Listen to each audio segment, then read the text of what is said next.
Hey everyone, how you doing? Welcome back. I'm Fuzz, and happy Halloween. I hope you guys are having a great Halloween or had a great Halloween, depending on when you're watching this video.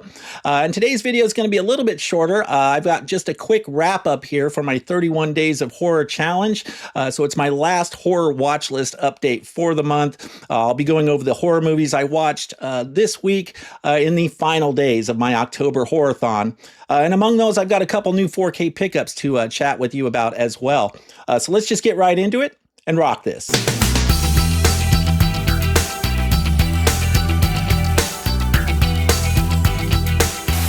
All right, so today I've only got like 7 movies to mention, covering the period between October 27th and October 31st. If you've been following along at home, you know that my goal here has been to watch a minimum of 31 horror movies in 31 days. So I'll go over these movies briefly, and then at the end of the video, we'll take a look at the grand total of how many horror movies I was able to watch this month. Okay, so first up, on October 27th, I was able to watch one horror movie that day, and that day I was in the mood for a bit of a horror comfort film, which is what I would characterize this one as. Still my favorite werewolf movie, The Howling. I've certainly talked about it quite a bit on the channel. It's a great looking 4K from Scream Factory, and I just love this film. I love the practical effects in it. I love Dee Wallace.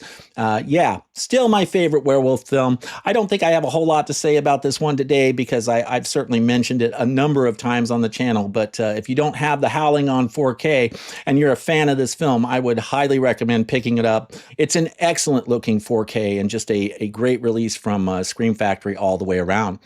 So The Howling on October 27th. All right, and then next up on October 28th, I finally broke down and bought a title on Blu-ray that I was hoping we'd eventually get a 4K for it, but the more I started thinking about it, the more I was like, you know, who knows if that's ever going to happen, right? And I'm talking about The Fly from 1986, David Cronenberg, Jeff Goldblum, Gina Davis. This one's a classic as far as I'm concerned. You know, this is one I've never owned. I think the last time I watched it was on a stream like, I don't know, 3 or 4 years ago. And, you know, this is one I was hoping we'd get on 4K at some point, you know, with all these other David Cronenberg films getting 4K releases. I was hoping we'd eventually get The Fly because, you know, this is arguably his most notable contribution to the horror genre. But it's a 20th Century Fox movie that's owned by Disney. So who knows when or if we're going to get a 4K for this film. I mean, it's possible. You know, I mean, Disney's been doing a lot of work with Sony, releasing some of these older 20th Century Fox movies. You know, we got the Night of the Living Dead remake, the Tom Savini 1990 remake of Night of the Living Dead. We got that one from Sony. So anything's possible, but there's no guarantee. And who knows how long it would be. So, you know, I was in the mood to watch this, and I just didn't feel like waiting around for a 4K any longer that may or may not ever happen.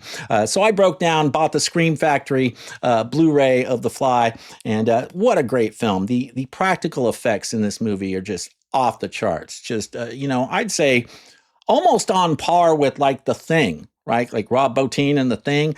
I mean, I don't know, maybe that's a bold statement, but the practical effects in this are awesome. Just incredible.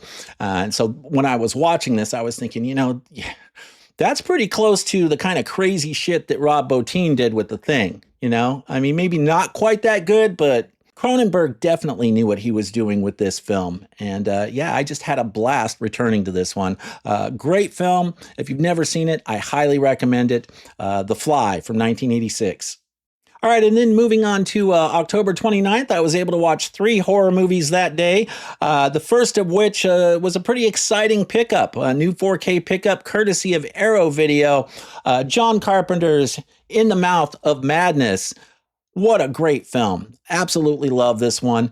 In fact, I ended up liking this film even more after watching this 4K than I did the first time I saw it about 4 years ago. And, you know, this particular John Carpenter movie, I was a bit of a late bloomer on. I mean, I've always been a pretty big John Carpenter fan, going back to even my childhood. I've always liked John Carpenter movies. But prior to about 4 or 5 years ago, I had never actually seen this film. Most of the John Carpenter films that I was familiar with were older 70s and 80s films. I hadn't actually seen a whole lot of his 90s output. So about 4 years ago, I bought an old Warner Brothers Blu-ray of In the Mouth of Madness and watched it for the first time. And I thought it was a decent film. I thought it was pretty good. It didn't blow my mind at the time, but I liked it for what it was. So when I heard Arrow was putting this one out on 4K, honestly, I wasn't really sure whether or not I wanted to upgrade it. I was kind of on the fence, thinking, well, maybe I'm fine with just my Blu-ray. But the more I thought about it, I was like, I'm such a big John Carpenter fan that I've got to do it. I've got to upgrade this bad boy to 4K and have this movie in the best possible quality. Now, I'm not saying I would do that with every John Carpenter movie. Ghosts of Mars, yeah, that one, I'm going to just stick with my Blu-ray. That one, I don't need to upgrade to 4K. But In the Mouth of Madness with Sam Neill, I'm a big Sam Neill fan as well. So I was like, the more I thought about it, it's like, all right, I've only seen this movie once. I did like the movie. Who knows? Maybe I'll like it even more watching it on 4K. And that's exactly what happened. This may have only been my second viewing of the film, but I ended up liking the film significantly more this time around than I did the first time I watched it. I mean, I liked it the first time I watched it too, but I don't know. I feel like this made more of an impact on me this time around, especially watching this awesome 4K restoration from Arrow. The film looks like $1,000,000, looks absolutely incredible in 4K. Definitely a significant improvement over my old Blu-ray. So let's take a quick look at this here. This is one of those Arrow chunky boxes, which I'm a big fan of.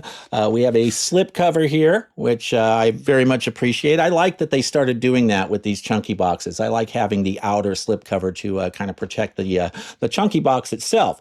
But let's see what we got here. Yeah, there we go. Of course, those of you familiar with the Arrow chunky box, you know how they work. You get a little booklet in there, you get a little poster in there. I won't show you the whole thing. And then you got, of course, reversible cover art there. And of course, I always appreciate reversible cover art. Arrow seems to do that with all their releases. You get both the newly commissioned art here on the other side of the insert, or you can choose the original cover art, which is what I usually do so that I get different types of art on the front versus on the insert there. As many different types of art as possible. That's usually my preference. I always swap it around so that I get a different look on the case than I get on the outer case. And then I'll also let you guys take a look at the back there if you want to. I don't know if you guys can read that or if you want to zoom in or whatever, but if you want to check out the special features. I haven't had time to check out any of the special features yet, but it looks like there's some interview clips in there and like visual essays and that kind of stuff. So, I'm sure eventually I will get around to it, but for now, I just wanted to check out the movie in 4K and yeah, it was impressive. I was really impressed with how this came out in 4K. I mean, it was a noticeable difference. Everything looks nice and crisp. You got some great detail. It's got a nice filmic look without being too heavy on the grain. Really fine grain, but still has that nice filmic look. And yeah, the colors look amazing, but the detail is what really caught my attention. Some great detail on this new Arrow 4K. So Arrow, as usual, did a fantastic job with this release, and I definitely recommend checking out In the Mouth of Madness on 4K if you're a big fan of this film. So yeah, In the Mouth of Madness. Okay, and then also on the 29th, after watching In the Mouth of Madness, I was a little bit pumped up on John Carpenter and found myself wanting to watch some other John Carpenter films.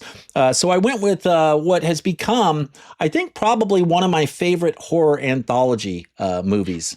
And I am talking about Body Bags. This was released in 1993, and this one is a whole lot of fun. If you're a fan of horror anthologies, my personal opinion is you can't go wrong with this one. It's 3 stories. You've got 2 of the stories that are directed by John Carpenter, and then the other one is directed by Tobe Hooper. You got some great cameos in this. Wes Craven shows up. Sam Raimi shows up in this one. David Naughton from American Werewolf in London, he shows up in this. And you got some other people. I think Tom Arnold's in this as well. There's some great stuff in this horror anthology. It's both amusing and humorous, but creepy at the same time. But I always have a blast returning to this one, especially if I'm in the mood for some kind of light horror. Right? I mean, it's John Carpenter, but it's a little more lighthearted with this anthology, and I just really dig it. Great stuff. Body Bags. All right, and then the last horror movie I was able to watch on the 29th is a Jan de Bont film from 1999, The Haunting. Of course, Jan de Bont directed Speed and Twister, and he was also the cinematographer on some pretty big movies like Die Hard and Basic Instinct and The Hunt for Red October and a number of others. Well, this is a movie that I had been meaning to check out for a few years, but didn't realize until just a couple weeks ago that it was actually directed by Jan de Bont. And that kind of piqued my curiosity even more. So I decided to go ahead and pick this one up. Plus, it was on sale. Of course, you can't go wrong with spooky season sales, right? Got to take advantage of them. So I picked this one up. And to be honest, I got to admit, this wasn't as good as I was hoping it would be. I mean, I still enjoyed it for what it was, but it was pretty tame, pretty mild stuff. I mean, it's definitely PG-13 horror. It's not R-rated horror. Although you do get a beheading at one point, so I very much appreciated that. I'm a big fan of beheadings. It's one of my favorite types of kills. And there's definitely some spooky and creepy stuff in this one as well. But yeah, it was pretty tame overall. I mean, it's got Liam Neeson in it. You got Lily Taylor in this, Catherine Zeta-Jones, Owen Wilson. So it's got a pretty solid cast. And, it's not a bad movie. It's just, it was just kind of okay. Right. In retrospect, I'm not sure that I really needed to pick this up on 4K. The main reason I decided to buy it was because it was directed by Jan de Bont. And, I like his visual style and his aesthetic. But in retrospect, I probably didn't need to buy this one. This one probably would have been fine with me just streaming it. But, that's how it goes sometimes. So The Haunting on October 29th. Okay, and then moving on to October 30th, last night, I had to return to one of my classics. I always like to watch it just about every year, I think. Halloween, like I said, this whole Mouth of Madness thing got me on a John Carpenter kick, and I had planned on watching this anyway, but it just made me want to watch it even more, right? So, love Halloween. Popped that bad boy in last night, and that was the only one I had time for last night. Of course, I've got the Scream Factory release here in the nice rigid slipcase box, right? Although I hear that Arrow Video is now going to be releasing Halloween, or maybe releasing more than one Halloween film. So I'm kind of curious about that. I'm very curious to see what they do with Halloween. If it's just going to be the same transfer, are they doing their own restoration, or I don't know what the deal is. I haven't really looked into it that closely. So if you guys have more information about that you want to drop in the comments below, feel free to do that. But knowing me and knowing what a big John Carpenter fan I am, I will probably double dip and buy the Arrow 4K as well, especially if they put it out in a cool chunky box, right? I mean, I got a really definitive edition here. This Scream Factory release is solid. I think the 4K transfer looks fantastic. I think the special features are on point. You got all the special features you'd really want, I think, for this movie are included with this Scream Factory release. So don't get me wrong when I'm talking about this Arrow release. I actually do believe this is a pretty definitive version of this film. But again, I'm such a big Carpenter fan that if Arrow's going to do a really cool version of Halloween, I probably am going to feel like I need to own that one as well. So I'll look forward to seeing what they do in the future with this franchise. But for now, I just had fun revisiting this absolute stone cold classic. Last night I watched Halloween. All right, and that brings us to today, October 31st. I haven't actually had a chance to watch anything yet today, but my plan is tonight, or at least at some point today, this evening or tonight or whatever, to watch Halloween 3, Season of the Witch. I've been watching this one every year on Halloween. I absolutely love this one. Amazing looking 4K from Scream Factory. I've certainly mentioned this one before on the channel. And I love this one. It's a great looking 4K and it's a fun film. I think it's one of the best standalone horror films out there. I mean, I know it's technically a Halloween franchise film, but, we all know this is a standalone story that doesn't have anything to do with the rest of the franchise. So I tend to think of this one as a standalone horror film, and it's one of my favorites out there. I just love watching this while trick-or-treaters are coming to the door, having this playing in the background. It's awesome. I love it. And so I've been watching this one every year around this time, and I plan to do that again tonight. Now, I don't know if I'm going to have time to get to more than one movie tonight, so I'm just planning on this one just to keep my totals, conservative. But if I have time, I will probably also watch the Zack Snyder remake of Dawn of the Dead as well, which is another favorite horror movie of mine. Even before I got into horror, I was into this film many years ago when it first came out. I've always been a fan of both this Dawn of the Dead and the original as well. But I do think this is one of the best horror remakes out there. It's another one I've talked about on the channel quite a bit. Just a stunning looking 4K from Scream Factory. Damn near reference quality or demo worthy. I mean, your own mileage may vary, but as far as I'm concerned, this 4K is incredible. So if I have time, I will try to watch this one tonight as well, but I'm not counting on it. I'm not planning on that. I have a feeling I'm going to run out of time and not be able to squeeze this one in. All right, so playing it somewhat conservatively, if I add the 7 movies from this video to my previous running total, I now have a total of 47 horror movies watched in the month of October. So I think I did pretty well this month. I was able to watch a few more horror movies this year than I was last year when I did this challenge, but not as many as I was able to watch during previous years. I think my record is like 60 horror movies in 1 month. So 47, that's not bad. I definitely surpassed my minimum of 31 horror movies in 31 days. So I'm happy about that. And who knows, maybe next year I'll get my totals up there a little higher.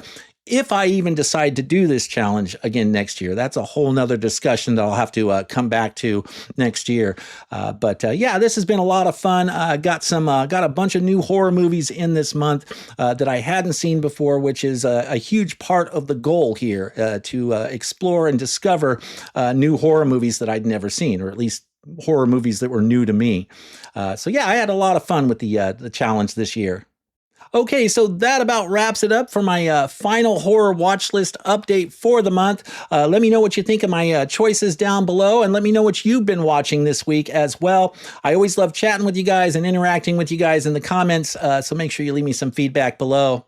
Also, do me a favor and like the video, and maybe even subscribe if you're not already subscribed and you're enjoying the content. I really appreciate you watching today, guys. Thank you so much. I'll see you soon.